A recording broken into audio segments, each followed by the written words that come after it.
аз съм Мюмин и днеска ще снимам томбата ми. Тук са хората, тук са той. Дай, че забравих. Наградите. Сега, първият човек, чакай да го видим, изкарваме. Първият човек, Октай Юмер. Оки, награда ти е, ще караме колела. Окей.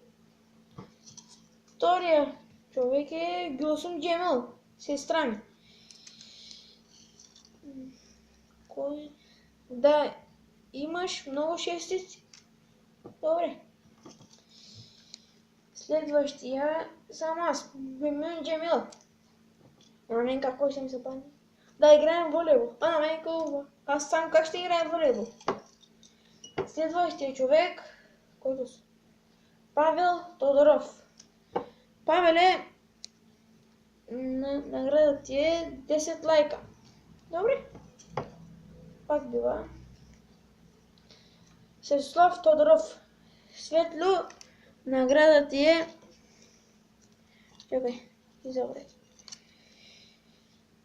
10 дъвки. Значи утре ще ви ги купя. Следващия човек, Халид Тайхан. Халид е... Награда ти е да участваш в другата томбола. Добре. Следващия човек, Мустафа Ибрамов. Муси, наградата ти е 5 пожелания. Следващия човек, Османа Али Осиш, наградата ти е... Ще ти купя круасан, която си избереш. Добре.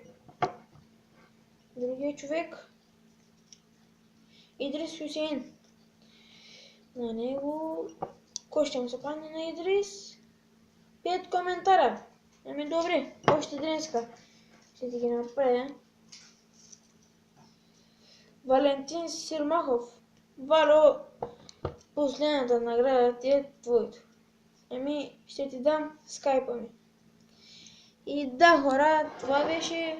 Абонирайте за клипа, харесвайте, коментирайте и чао!